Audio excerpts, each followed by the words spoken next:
Saudara, sejumlah cara dilakukan pemerintah untuk menarik investor baik dalam maupun luar negeri untuk menanamkan modalnya di pembangunan Ibu Kota Nusantara atau IKN.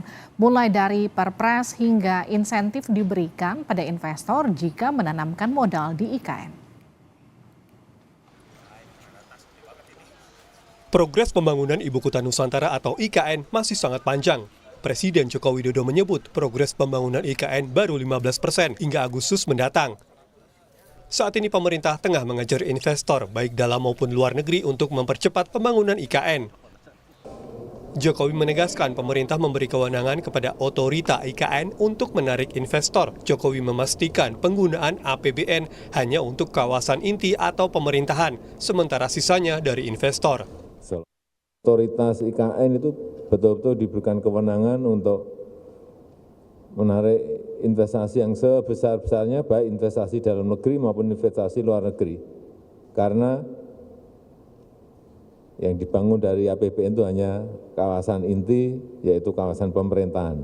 Yang lainnya itu kita berharap kepada investasi, kepada investor baik dalam maupun luar negeri. Terkait investor, Wakil Menteri Investasi Yulio Tanjung bilang sudah ada pengusaha atau investor asing yang masuk ke IKN. Yulio menambahkan sudah ada 400 investor asing yang tengah mengurus perizinan atau proyek di IKN. Yang untuk 400 lebih investor, ya, letter of intent ya Pak? Ya, letter of intent. Jadi itu minat serius dari investor. Jadi itu kan perlu ini percepatan fasilitasi. Jadi itu yang kami koordinasikan, diupayakan untuk bisa eksekusi segera. Jadi itu kan ada di dalam sistem. Jadi ya kami juga harus lihat sistem. Tapi renewable energy itu sudah ada investor yang mendaftarkan kegiatan investasinya, juga sudah mempersiapkan pelaksanaan kegiatan investasinya. Oke, itu bukan hanya LOI? Bukan, kalau itu sudah tahap perizinan. Oh, oke. Ya, mereka sudah masuk di tahap perizinan. Untuk menarik investor menanamkan modalnya di IKN, Presiden Jokowi mengeluarkan Perpres nomor 75 tahun 2024 tentang percepatan pembangunan IKN. Dalam pasal 9 ayat 2A menyebutkan hak guna usaha paling lama 190 tahun. Sementara pada pasal 9 ayat 2B menyebutkan hak guna bangunan paling lama 160 tahun. Hal serupa juga disebutkan pada pasal 9 ayat 2C terkait hak paling lama 160 tahun. Sebelumnya, Menteri Investasi dan BKPM Bahlil Lahadalia mengklaim infrastruktur klaster pertama di IKN hampir rampung. Menurut Bahlil, investor asing akan masuk saat pembangunan IKN klaster kedua. Pertama ini adalah semacam kalau istana itu sarinanya lah ya, sarina menteng. Itu semuanya PMDN, semuanya investasinya PMDN. Kenapa PMDN? Karena kita pikir ini klaster yang sangat inti. Nanti klaster keduanya baru ada investasi asing, PMA-nya. Dan investasi kemarin saya di DPR saya sampaikan bahwa untuk pada klaster pertama totalnya semua PMDN, tidak ada PMA untuk klaster pertama. Nanti klaster kedua baru PMA. Persoalan investasi di IKN pernah disinggung mantan Kepala Bappenas Andrinov Caniago. Menurut Andrinov, setelah ada perluasan fungsi dari IKN, menarik investasi besar-besaran secara cepat tidaklah realistis. Mengundang investor besar untuk masuk ke sana, apalagi dalam waktu dekat. Tapi mungkin saja nanti di pertengahan 10 tahun kemudian melihat, wah kawasan Kalimantan ini sudah makin bergerak, maka ada kawasan penunjang yang disiapkan di bagian dari IKN. Ya kita tahu logika para pebisnis itu adalah cari keuntungan, ngitung perkiraan pengembalian modal, pengembalian aset, nah, ROE, ROI kan begitu. Nah itu dari mana datangnya? Ya orang bisnis tahu kalau itu dari market. Marketnya apa kalau di investasi? Kan nggak mau duitnya terbenam begitu saja. Daripada uangnya terbenam dan nggak berbentuk yang konkret, lebih baik dia taruh di pasar uang atau di pasar modal, masih ada hasilnya kan. Pemerintah masih mengejar investor untuk membiayai proyek di IKN. Selain Perpres percepatan pembangunan IKN, pemerintah juga akan memberikan insentif bagi pelaku usaha yang mau menanamkan modalnya di IKN. Tim Liputan, Kompas TV.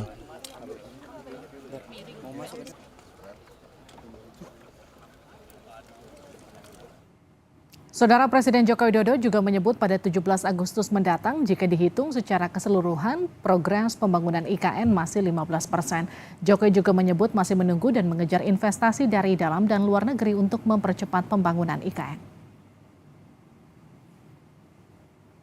Mudah, paling nanti di 17 Agustus ini kalau dihitung semuanya secara keseluruhan itu 15%. Masih memerlukan investasi, masih memerlukan investor dari dalam maupun luar. Sejumlah cara dilakukan pemerintah untuk menarik investor dalam maupun luar negeri untuk menanamkan modal di pembangunan Ibu Kota Nusantara atau IKN. Lantas apa yang jadi kendala investor sulit menanamkan modalnya di IKN hingga resiko jika investor asing menanamkan modalnya di IKN? Kita akan bahas lebih dalam bersama tenaga ahli utama Kantor Staf Presiden Ali Mohtar Ngabalin dan ekonom Selyos Nailul Huda. Bang Ali, Mas Huda, selamat malam. Oke. Warahmatullahi wabarakatuh. Saya ke Bang Ali dulu. Bang Ali, Ya. jadi banyak kemudahan untuk investor tapi masih belum banyak yang tertarik. Jadi sebetulnya sudah ada investor asing atau belum yang masuk ke IKN sampai sekarang?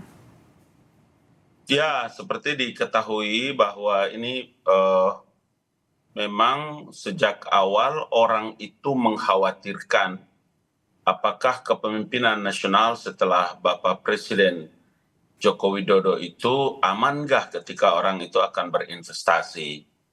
Karena itu semua bahkan ada yang resmi menyampaikan, kita lihat seperti Jepang, kemudian ada Hong Kong pada waktu itu sampai menyurat tingkat kekhawatirannya karena ukurannya ketika stabilitas politik dalam negeri. Itu sebabnya ukurannya di waktu pemilu kemarin. Tapi alhamdulillah setelah pemilu itu selesai berjalan dengan baik, kemudian apa yang diharapkan dari pelaksanaan election itu Presiden Joko Widodo melaksanakan dengan baik, KPU kemudian terpilih Bapak Presiden Jenderal Prabowo, kemudian rame-rame memberikan apresiasi terhadap apa yang mereka selama ini saya ke Mas Huda. Halo, ya. Yes, Bang Ali. Saya potong sebentar, saya ke Mas Huda. Saya menangkap apa maksud dari pernyataan tadi Bang Ali bahwa ada kekhawatiran ketidakpastian kelanjutan pembangunan IKN karena transisi pemerintahan. Tapi kemudian sudah terpilih Pak Prabowo, begitu kemudian tinggal menunggu dilantik. Artinya kan Pak Prabowo dengan semangat keberlanjutan dari pemerintahan Pak Jokowi. Tapi kenapa setelah ada kepastian siapa yang terpilih masih belum juga ada investor asing yang masuk, Mas Huda? Apa yang dikhawatirkan? Ya Mbak, tadi disampaikan oleh Bang Ali itu memang ya kepastian politik itu penting juga gitu kan. Tapi memang di sini bukan satu-satunya variabel gitu kan ya, bahwa ada variabel lainnya yang menurut saya itu juga memengaruhi dari keputusan investor asing itu masuk ke IKN atau tidak gitu kan. Kita tahu bahwa sebenarnya ketika disampaikan Pak Prabowo dengan Gibran berpasangan, itu sebenarnya mereka sudah pasti ini mungkin akan dilanjutkan gitu kan, tapi hingga sampai saat ini itu belum ada gitu kan, artinya bukan itu jadi faktor utamanya.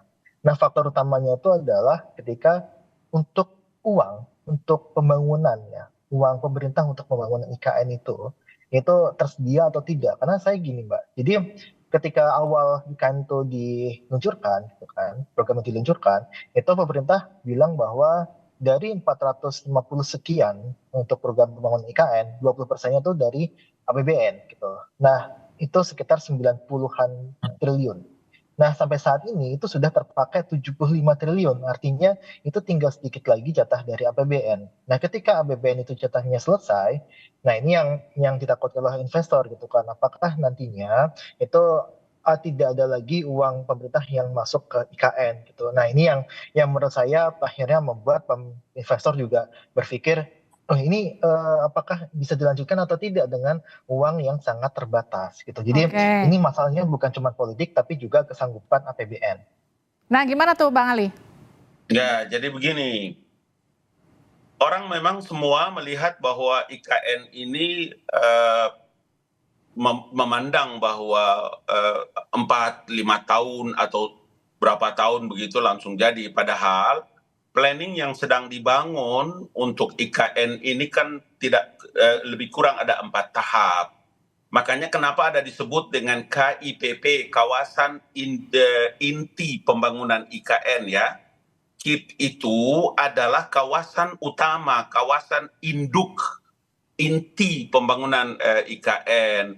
Jangan lupa bahwa kawasan inti itu adalah bangunan-bangunan dan tempat-tempat strategis.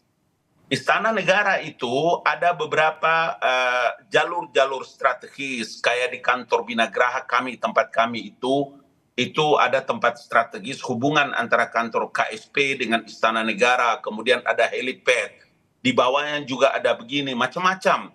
Paling tidak itu ada beberapa jalur-jalur strategi yang dibangun yang tidak bisa orang luar tahu. Karena itu memang dari tingkat security-nya juga itu bangunan-bangunan inti yang dibicarakan dalam tahap pertama. Kenapa Presiden menyebutkan bahwa dari keseluruhan IKN itu 15%? Iya, karena bangunan intinya 15%. Itu sebabnya begitu selesai pada periode Mas Bambang dan kemarin Pak Mas Doni itu diperkirakan sekitar 80 sampai sekarang adalah 90 lebih dengan persiapan 17 Agustus. Jadi di sini tahap kedua itulah kemudian mulai pada tahap yang kedua. Jadi klaster yang kedua disebutkan oleh Pak Menteri BKPM, Pak Bahlil itu tahap kedua, klaster kedua. Memang kalau Bapak dan teman-teman banyak melihat tentang planning yang dibuat, kita akan tahu, tapi kalau kita hanya baca, lihat dari YouTube dan macam-macam, saya kira memang agak sulit itu perkaranya. Jadi saya harus kasih tahu itu supaya setidaknya juga memberikan gambaran kepada publik. Begitu. Nah itu Mas Huda yang membuat kemudian pernyataan pemerintah dengan pernyataan pengamat itu terkesan berbeda, karena pemerintah mengklaim mereka memang ada di dalam, mereka melihat langsung pembangunan dan progresnya, sementara pengamat tidak. Gimana tuh Mas Huda? Iya. Jadi memang kita juga punya dokumennya, Mbak. Berarti kita punya dokumennya tentang perencanaannya, bahkan undang-undangnya juga sudah kita baca. Terus kemudian juga ada yang dari pemerintahan juga, kita juga dokumennya kita di sounding terus bagaimana progres dan sebagainya gitu kan. Nah memang kalau kita lihat kan, ini tadi sempat sampaikan juga memang tidak dalam 5 tahun ataupun dalam 7 tahun. Bahkan ini memerlukan waktu 15 sampai 20 tahun. Nah, tentang waktu 15 sampai 20 tahun itu kan lama gitu ya. Tapi yang pasti adalah untuk jatah dari APBN itu sudah menipis. Artinya ini tinggal pemerintah mau nggak nih menjilat ludah sendiri dengan mengatakan lebih dari 20% anggaran dari IKN itu diambil dari APBN. Kita masih ingat, mungkin di jejak digital masih banyak sekali itu terpapar bahwa pemerintah menyatakan hanya 20% dari anggaran IKN yang digunakan melalui APBN. Artinya adalah itu yang dijanjikan oleh pemerintahan Jokowi. Nah, yang terjadi saat ini, di mana investasi asing tidak ada yang masuk. Dan kalau tadi sampaikan, saya juga sudah pernah menyampaikan bahwa ketika Bahlil itu menyebutkan ya misalkan ya kawasan intinya sudah berapa persen dan sebagainya, terus kemudian itu baru masuk, harusnya adalah ketika itu sudah hampir rampung, sudah hampir jadi, investasi itu akan masuk dengan sendirinya gitu kan. Itu juga saya sampaikan juga sama Pak Andri di VT-nya bahwa ya itu tidak serta-merta langsung begitu jadi langsung masuk gitu kan. Tapi ketika dia sudah hampir jadi itu berangsur-angsur masuk untuk investasi, terutama investasi asing. Tapi kita lihat bahwa yang terjadi adalah semuanya mundur, SoftBank mundur dan sebagainya. Saya rasa itu adalah PR yang memang harus dijawab oleh pemerintah. Ya gimana Bang Ali? Mundur-mundur itu sudah hampir berapa ratus juta jam yang lalu. Perubahan dari tahapan-tahapan perubahan itu selalu ada.